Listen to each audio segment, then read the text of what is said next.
Bonjour à tous les amis, j'espère que vous allez bien. Bienvenue dans cette vidéo assez spéciale. Pourquoi? Parce que vous êtes les acteurs de cette vidéo. Il y a quelques temps, j'ai demandé à toute la communauté de Flippies de me poser des questions sur ce qui les intéressait, les projets, etc. etc., etc.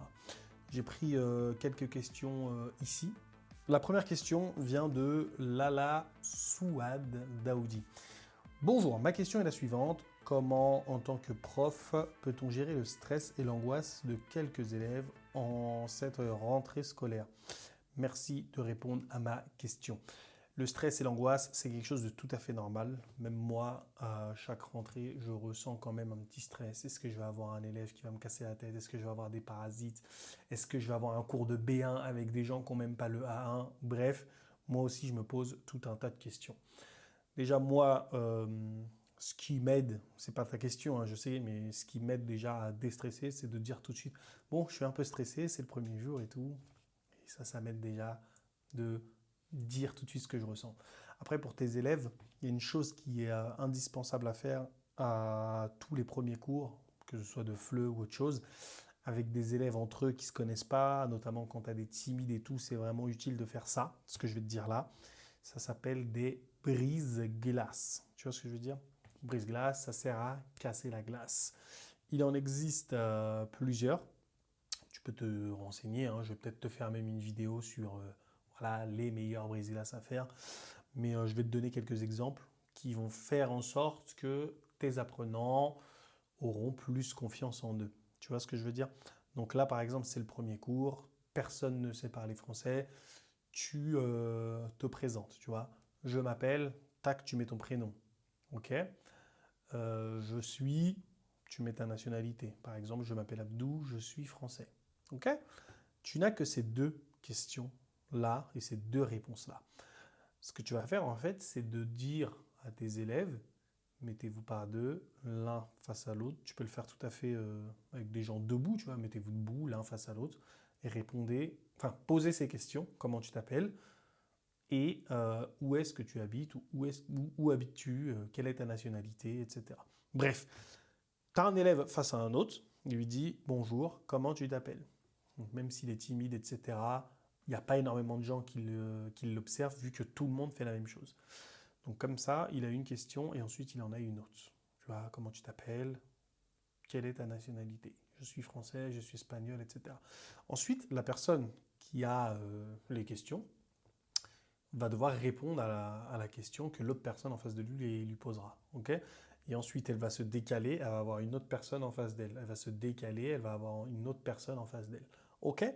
Ça, c'est la première partie du brise-glace que moi, je te propose. Il en existe des millions. Dans la deuxième partie, tu peux dire, alors, je m'appelle Abdou, je suis français, j'aime le sport et aller au restaurant. Je n'aime pas le football et je n'aime pas la plage. Tu vois ce que je veux dire? Ensuite, toi, tu vas demander à tes apprenants, peu importe, hein, ce qu'ils aiment, ce qu'ils n'aiment pas, ils peuvent te le dire dans la langue, pas forcément en français, tu vois. Il dit je n'aime pas la playa. Et toi, tu écris la plage. Bref, tu vas écrire plein de mots sur le tableau. Et là, tu en feras la même chose avec tes élèves. J'aime ci, j'aime ça, j'aime pas ci, j'aime pas ça, j'aime pas ci, j'aime pas ça. Et au fur et à mesure, le stress de tes élèves baissera parce qu'ils vont pratiquer la langue avec des gens, ils vont faire connaissance avec les gens et normalement, le stress baissera. Moi, personnellement, c'est ce que je fais à chaque fois que j'ai un groupe de nouveaux élèves qui ne se connaissent pas. Peu importe le niveau, on fait toujours ça pour faire connaissance. C'est hyper important. Ouais, j'ai mis un peu de temps pour répondre à ta question, mais vraiment, c'est une question hyper importante et qui concerne beaucoup de monde. La deuxième question. Bonjour, comment ou avec quel type de ressources enseigner le FLE à des adolescents de 14-15 ans? A1, adolescent peu motivé. Ok Nadine, donc là c'est Nadine, elle nous dit avec quoi je peux enseigner le FLE à des adolescents peu motivés. Quand tu as des élèves qui sont pas motivés, tu vas devoir plus travailler pour chercher à les motiver. J'en parlais avec Hélène Collinet pendant la dernière réunion sommet. Essaye de te renseigner sur ce qui intéresse les élèves. Tu vois, en fonction de ce qui les intéresse, tu devras créer du matériel, en accord, on va dire, avec ton programme, mais qui va les intéresser. Ok? Tes élèves, tu leur proposes, oui, le marché en France a tant de visiteurs, etc., etc. Ils s'en foutent, ça ne les intéresse pas, etc., etc. Bah, tu vas parler de, j'en sais rien, moi, du concert de Rihanna qui a eu lieu à Paris, tel jour, il y a eu tant de spectateurs, etc., etc. En faisant ça, en calquant, on va dire, ton matériel en fonction de leurs intérêts, peut-être qu'ils seront un peu plus motivés. Maintenant, moi, quelles ressources utiliser? Soit tu utilises des ressources que tu crées toi-même, soit tu te crées toi-même tes ressources. En fait, tu peux utiliser un livre et pour t'appuyer de ce livre, tu vas sur flippis.com, tu prends des ressources, tu vas sur lesexpertsfleu.com, tu prends des ressources, tu vas sur plein d'autres sites comme ça, hein, le point du fleu, etc. Mais Flippis et les experts, franchement, c'est des très très bons sites. Et en fait, tu peux ajouter des petites séquences qui sont susceptibles d'intéresser tes élèves dans ton cours, en fait. Tu vois ce que je veux dire? Dans ta programmation. Et sinon, si c'est du A1, moi personnellement, j'ai créé une ressource A1 pour enseigner le FLE aux débutants en s'amusant. Tu peux l'utiliser, ça fera carrément l'affaire. Ils seront intéressés, ils rigoleront. Je t'en parle parce que je l'ai fait, je l'ai testé avec 2 ados, cette méthode. Elle marche du tonnerre, ils parlent et c'est cool. Donc voilà, quel type de ressources et qu'est-ce que tu dois enseigner à des apprenants qui ne sont pas motivés, des choses en rapport avec leurs intérêts et aussi toi-même te créer ton matériel en fonction de toutes les ressources dont tu disposes sur Internet. Salut Abdou, ça c'est la prochaine question.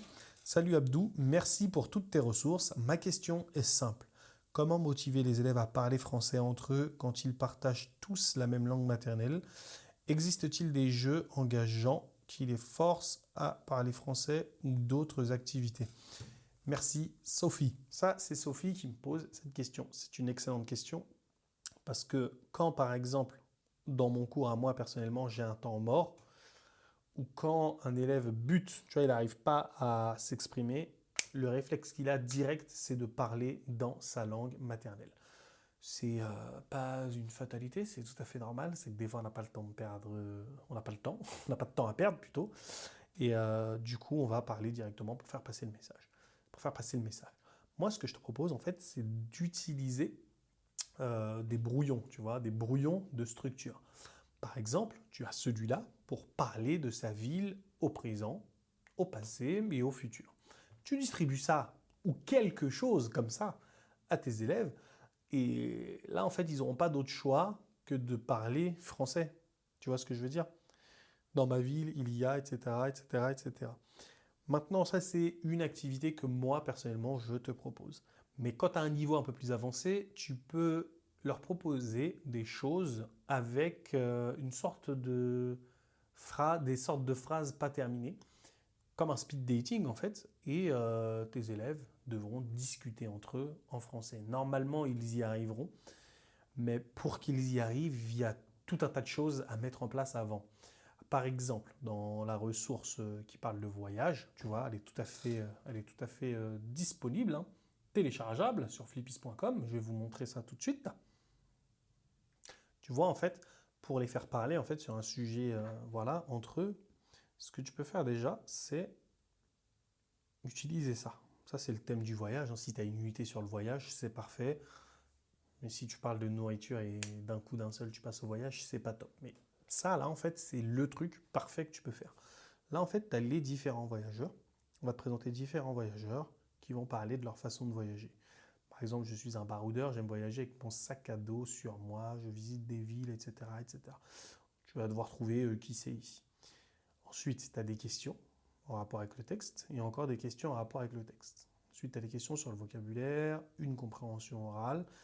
Mais ce que je veux te dire, en fait, c'est que là, en fait, tes apprenants vont vraiment bien, vont avoir assez d'armes, on va dire, pour parler de voyage, que ce soit au niveau du vocabulaire ou au niveau des idées qu'ils auront par rapport à leur voyage. Et une fois qu'ils ont terminé ça, tu leur donnes ça, en fait, le voyage parfait pour moi. Tu mets tes élèves par 2 ou 3, et là, tu leur demandes, en fait, de répondre à une question. S'ils préfèrent ceci ou ils préfèrent cela. Tu leur donnes ça en fait, tu leur dis entourer les 10 alternatives les plus importantes pour vous. Story ou post sur les réseaux sociaux, van, auberge de jeunesse ou hôtel, etc., etc. Mais tous ces mots-là, en fait, ce sont des mots qui ont été utilisés juste avant dans les activités. Okay, donc les apprenants, tu leur donnes ça. Et là, en fait, ils vont devoir s'exprimer l'un en face de l'autre. Bien entendu, en français. Ton rôle à toi, en fait, ça va être de guider plus ou moins tes élèves, de noter au tableau quelques mots dont ils auront un petit peu besoin, mais ça va vraiment pas être de faire le policier. T'as pas parlé français, t'as pas parlé français, t'as pas parlé français, etc., etc. Normalement, ils seront assez motivés pour parler français, tu vois. Donc là, en fait, tu leur donnes ça, hein, ville ou campagne, appareil photo ou smartphone, restaurant ou pique-nique, et chaque élève s'exprime. Je préfère, par exemple ici, je vais dire je préfère les pique-niques parce que c'est moins cher, tu vois. Bref, c'est un exemple. Et il va poser la question à l'autre. Voilà, je préfère aller au restaurant parce qu'il n'y a rien à préparer et je suis en vacances, etc., etc., etc. Donc voilà, ça c'est le type d'activité qui fonctionne très bien. Tu peux aussi faire ça sous forme de speed dating, hein. Tu parles avec un élève et ensuite 5 minutes après tu vas parler avec un autre, 5 minutes après tu parles avec un autre, ensuite ainsi de suite et ainsi de suite. À la fin du speed dating, vous mettez tous en forum, voilà, toi avec qui aimerais-tu voyager, toi avec qui aimerais-tu voyager, etc., etc. Là, ça concerne le voyage, mais ça peut concerner plein d'autres choses en fait. Ça peut concerner les loisirs, ça peut concerner la nourriture, ça peut concerner, j'en sais rien moi, l'écologie, plein de choses en fait. Ok. Donc tu peux prendre ça, tu l'adaptes en fonction de ce que tu vois avec tes élèves et ça peut très très bien fonctionner. Ensuite, bonjour Abdou, je voudrais savoir s'il est obligatoire d'avoir un diplôme de prof de FLE pour enseigner le FLE. Merci d'avance. Bah, je vais te dire, c'est obligatoire, oui, mais ça dépend de comment tu veux enseigner le FLE. Si tu veux enseigner le FLE en ligne, non, tu n'as pas besoin de diplôme. Tu crées ton site ou ton Instagram ou ce que tu veux, tu proposes tes cours en ligne, et normalement, tu peux enseigner en ligne. Avoir un diplôme, crois-moi que ça aide beaucoup. Puisqu'il y a beaucoup de choses, il y a beaucoup de trucs de cons que tu vas faire, en fait, si tu n'as pas le diplôme. Tu vois ce que je veux dire? Tu as plein de questions que tes élèves te poseront, tu ne pourras pas y répondre parce que justement, tu n'as pas le diplôme ou tu n'as pas eu la formation qu'il fallait avec, en fait. Enfin, qu'il fallait pour enseigner le FLE. Mais tu peux commencer comme ça, sans diplôme. Après, quand tu vas dans des organismes un peu plus formels, comme les universités ou les alliances françaises, etc., ils peuvent exiger d'avoir un diplôme. Donc tout dépend de comment tu veux enseigner le FLE. De façon libre, indépendante, non, pas forcément besoin de diplôme, mais c'est recommandé puisque ça t'aidera beaucoup à être un peu plus performant et à pas paraître con à certains moments. Et si tu veux enseigner dans une école, une université, etc., etc., c'est fortement recommandé d'avoir un diplôme. Passons à la question suivante. Ce n'est que mon avis, hein. Yulia, oulala, Yulia, elle a une question assez longue, hein. Je vous la montre un peu vite fait, hein. C'est assez long, mais ça va. Il y a 5 questions. Je vais essayer d'y répondre assez vite. Bonjour Abdou, ton offre pack pour les débutants m'intéresse, mais j'ai quelques hésitations. Peux-tu me répondre s'il te plaît? Cette question va peut-être me faire passer pour un vendeur de tapis, mais bon, si ça vous intéresse d'enseigner le FLE aux débutants, il y a l'unité 1 qui est disponible pour tout le monde. Mais si vous êtes comme Yulia et que vous avez un doute sur l'utilité que ce pack a pour vous, je vais répondre à ces questions qui ont un rapport justement avec l'utilisation de ce pack. Est-ce que tu as travaillé toi-même avec ce matériel? En combien de temps tes élèves passent du 0 à 1 en général? Enfin, du A1 au B1 en général, à mon avis. Est-ce que tu as travaillé toi-même avec ce matériel? Oui, bien sûr, j'ai travaillé moi-même avec ce matériel. En fait, je fais plusieurs cours avec ce matériel. Je l'utilise avec un élève en cours particulier, un groupe en ligne, enfin 2 élèves plutôt en ligne, ils ne sont pas beaucoup, et en présentiel, j'ai 6 élèves avec lesquels je teste le matériel. Ok. Là, j'en suis déjà à l'unité 11 dans le test, mais ce que vous ne savez pas, vous, c'est que quand je teste le matériel, il n'y a même pas le PowerPoint en fait, quand je teste avec mes élèves. C'est plutôt une feuille blanche. Et le PowerPoint, il n'a pas d'image, il n'a rien. C'est pas, en fait, je le teste, mais ce n'est pas le même matériel que je vous vends à vous. Ce que moi je teste n'est pas vraiment prêt à être posé comme ça sur mon site en fait. Là, je suis en train de tester l'unité 11, mais c'est une feuille blanche avec des questions, des réponses. C'est pas très beau, quoi. Et comme disait Hélène Collinet, c'est la présence qui fait tout. C'est-à-dire que si moi je suis là, opérationnel, avec mes élèves, et voilà, j'ai la bonne attitude et tout, le matériel, peu importe qu'il soit tout blanc, sans image, pas illustré, sans couleur et tout, ça se passe très bien. Et oui, quand j'utilise mon matériel, ça se passe très bien. Pas toujours, donc il y a quelques modifs que je fais, mais en général, ça se passe très bien. Combien de temps tes élèves passent du A0 au A1? Je te dirais que ça dépend en fait de toi et de la façon dont tu gères ton cours. Si tu as un seul élève, il peut passer du A0 à 1 au B1, je dirais en peut-être 90 heures. 90 heures intensives avec du travail chez lui, tu vois. Si tu as un groupe en présentiel et que tu veux vraiment t'amuser, faire des jeux, prendre ton temps, tu vois, parce que tu n'es pas vraiment à cheval sur le programme, et comme dans chaque unité, tu sais, tu as 12 jeux qui représentent chacun entre 30 minutes et 1 heure, ça peut facilement faire 3 fois 90 heures, 180 heures pour passer du A0 au A1. Donc c'est une question qui n'a pas vraiment de réponse. Je te dirais que j'aurais aimé avoir un peu plus de précision pour cette question. Abdou, j'ai un élève. Enfin, ta question, en fait, il faudra la poser comme ça. Si tu veux, tu le fais dans les commentaires. Abdou, j'ai une classe de 6 élèves. J'ai envie de faire tous les jeux avec eux. J'ai envie qu'ils s'amusent. J'ai envie qu'ils maîtrisent le français, etc., etc. Combien de temps ça va me prendre? Et là, moi, peut-être que je pourrais te donner une estimation parce que j'ai pas vraiment enseigné cette méthode dans tous les cas de figure. Tu vois ce que je veux dire? J'ai pas enseigné cette méthode à une classe de 20 élèves qui ne parlent pas tous la même langue, etc. C'est des critères à prendre en compte pour estimer le temps pour passer de A0 à 1 à B1. Mais ouais, entre 90 heures et le triple. Je sais que la fourchette est abusée, mais 90 heures avec un élève en cours particulier, un petit groupe de 6 élèves, je pense que 180 heures, ça va le faire. Parce que quand ils sont 6, il y a vraiment moyen de faire archi plein de trucs qui les font parler, voilà, quoi, qui sont top. Et avec un groupe de plein d'élèves qui ne parlent pas la même langue et tout, ça peut être le triple aussi.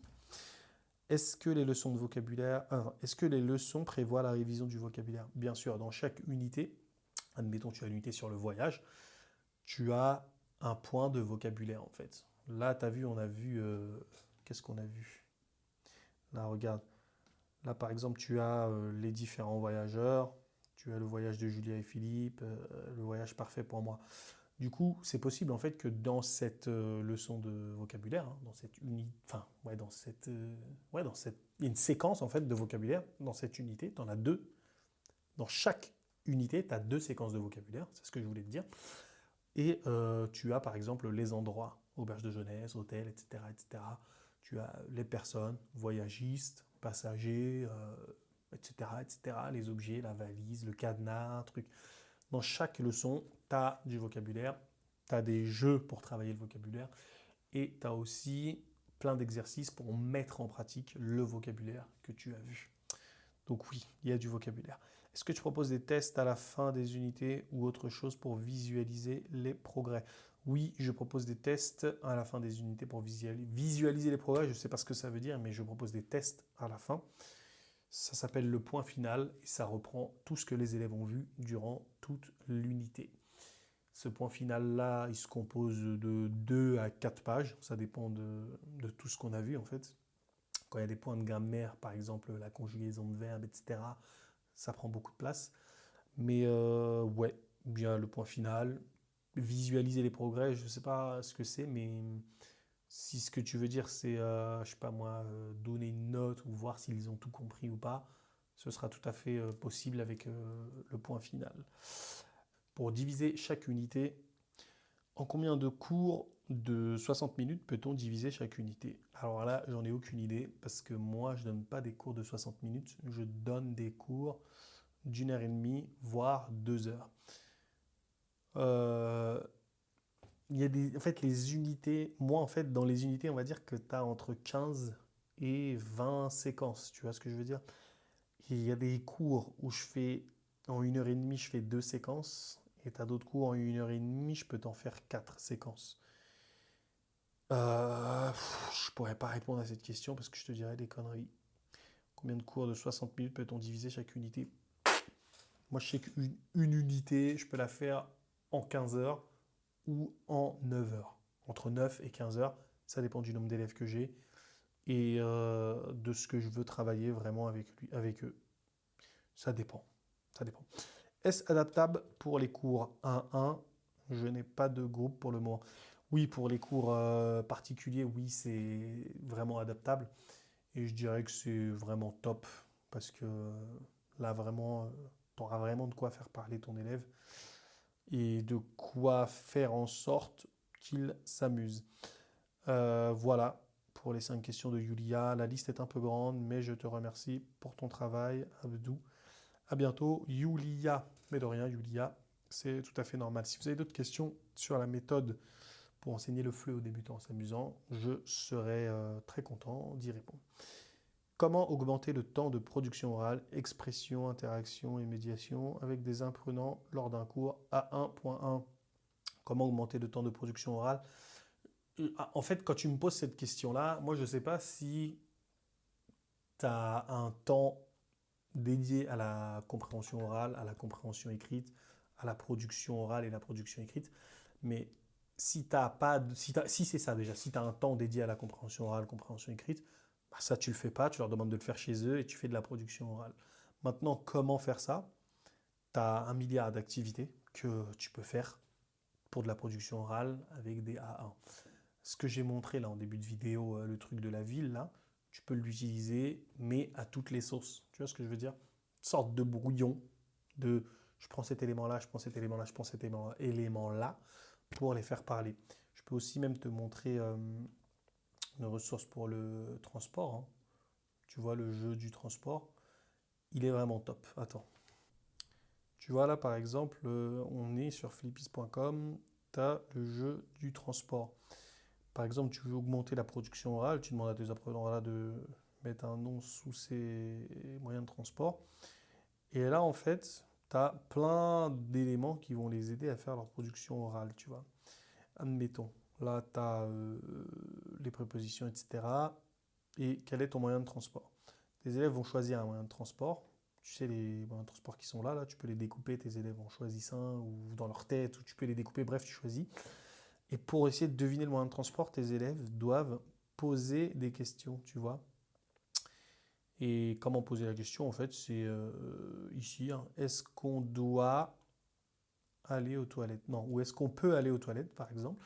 Est-ce qu'on peut s'arrêter quand on veut? Est-ce qu'on doit payer un ticket, par exemple? Tu vois ce que je veux dire? Tes élèves, en fait, posent toutes ces questions. C'est de la production orale, c'est un jeu. Ils essaient de deviner le moyen de transport de l'autre. Et ça les fera parler. Mais peut-être que la question là, comment augmenter le temps de production orale, je dirais de proposer une activité comme celle-là à la fin de chaque séquence.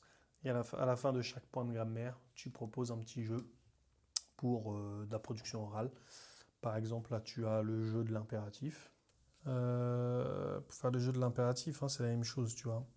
Là, par exemple, tu fais ton cours sur l'impératif. Ok, ok. Là, tu expliques la négation à l'impératif. Et là, en fait, tu as le jeu, tu vois. C'est le corps humain, la main, la tête, le genou, etc., etc. Et cetera. Et le but du jeu, en fait, c'est quoi? C'est, par exemple, ton élève, tu dois lui donner des ordres pour qu'il fasse la même position que ça, tu vois.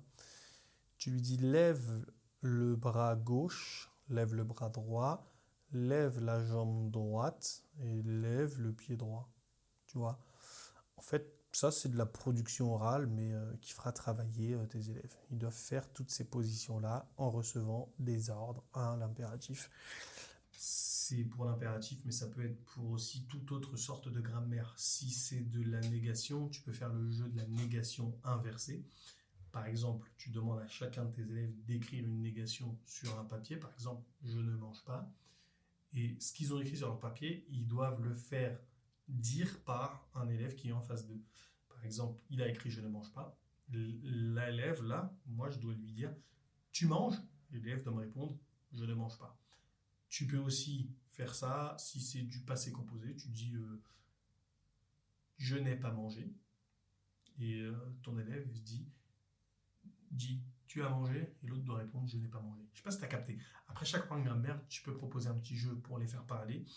Et après chaque cours normal, hein, après chaque séquence, on va dire compréhension orale, compréhension écrite, etc., tu peux les faire parler, si ça parle de ville, avec des petits brouillons comme ça, dans ma ville il y a, dans ma ville il n'y a pas, dans ma ville j'aimerais qu'il y ait, ou j'aimerais voir, etc., etc. Donc voilà pour la question. Donc voilà pour vos questions. Je vais faire une autre vidéo pour d'autres questions parce que la vidéo va durer très longtemps. J'ai essayé d'être le plus exhaustif possible dans la réponse. Mais voilà, si vous avez besoin de plus de détails ou autre pour que ce soit clair dans vos têtes, envoyez-moi un message et je vous y répondrai avec plaisir, mais dans les commentaires. Ok? C'était Abdou de Flippies pour la FAQ. Peace!